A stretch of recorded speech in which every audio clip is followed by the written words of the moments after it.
நாம் வாழும் இந்த பூமியானது 365 நாட்களும் தன்னைத்தானே சுற்றி கொண்டே சூரியனை சுற்றி வருவதும் இதனால்தான் இரவு பகல் ஏற்படுகிறது என்பதும் எல்லோருக்குமே தெரிந்த விஷயம்தான்.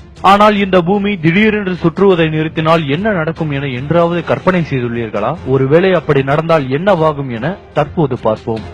மேற்கிலிருந்து கிழக்கு நோக்கி மணிக்கு சுமார் 1670 கிலோமீட்டர் வேகத்தில் சுற்றும் பூமியானது திடீரென்று சுழற்சியை நிறுத்தும் பொழுது பூமியுடன் உறுதியாக பிணைக்கப்படாத அத்தனை பொருட்களும் மற்றும் உயிரினங்களும் சுமார் 1670 கிலோமீட்டர் வேகத்தில் கிழக்கு நோக்கி வீசி எறியப்படும். அதாவது ஒரு நிமிடத்திற்கு 28 கிலோமீட்டர் வேகத்திலும் ஒரு வினாடிக்கு சுமார் அரை கிலோமீட்டர் வேகத்திலும் நம்மை ஒரு பொருளின் மீது வீசி எறிந்தால் அதன் விளைவு எவ்வளவு மோசமானதாக இருக்கும் என கற்பனை செய்து பாருங்கள். கடல் நீரும் பூமியுடன் உறுதியாக பிணைக்கப்பட்டிருக்கவில்லை. எனவே பூமி திடீரென்று சுழற்சியை நிறுத்துவதால் ஏற்படும் மிகப்பெரிய அளவிலான சுனாமியானது சுமார் 1670 கிலோமீட்டர் வேகத்தில் 28 கிலோமீட்டர் பரப்பளவு கொண்ட ஒரு மிகப்பெரிய தீவை கூட ஒரு நிமிடத்தில் கடலுக்குள் மூழ்கெடுத்து விடும் அளவிற்கு வேகமாகவும் மிக பெரியதாகவும் இருக்கும். இதனால் நிலத்தில் வாழும் ஒரு உயிர் கூட மிஞ்ச முடியாது.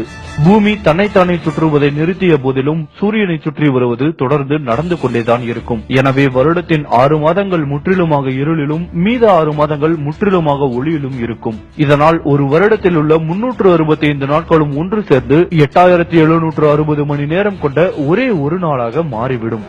தொடர்ந்து 6 மாதங்கள் சூரியனை நோக்கி இருக்கும் பகுதிகளில் வெப்பநிலை அபரிவிதமான அளவிற்கு உயர்ந்து பாலைவனமாகவும், தொடர்ந்து 6 மாதங்கள் இருளில் இருக்கும் பகுதிகள் பனிப்பொழிவு அதிகரித்து பனி பிரதேசமாகவும் மாறிவிடும். இந்த சூழ்நிலை மாற்றத்தை தாங்காமல் நுண்ணுயிரிகள் கூட முற்றிலுமாக அழிந்துவிடும். சூரியன் கிழக்கில் தோன்றி மேற்கில் மறைவதற்கு பதிலாக மேற்கில் தோன்றி கிழக்கில் மறையும். இது மட்டுமில்லாமல் இந்த வினோத நிகழ்வு ஆண்டுக்கு ஒரு முறை மட்டுமே நிகழும். பூமி திடீரென சுழற்சியை நிறுத்துவதால் வளிமண்டலத்தில் ஏற்படும் மாற்றத்தினால் வீசும் காற்றின் வேகமானது ஒரு மிகப்பெரிய அணுகுண்டு வெடிப்பினை விட பல மடங்கு வலிமையானதாக இருக்கும். இதனால் மிகப்பெரிய கட்டிடங்கள் கூட இருக்கும் இடம் தெரியாமல் அழிந்து போய்விடும்.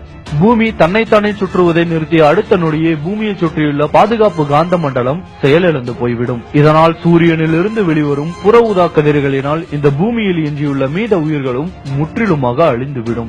எனவே நாம் வாழும் இந்த பூமியானது நீர், நிலம், காற்று மற்றும் இல்லாமல் நமக்கு தெரியாத ஈர்ப்பு விசை, காந்த மண்டலம் மற்றும் பூமியின் சுழற்சி போன்றவற்றை கொண்டு இன்று வரை நம்மை அழிவிலிருந்து இயற்கையாகவே பாதுகாத்து வருகிறது என்பதே உண்மை.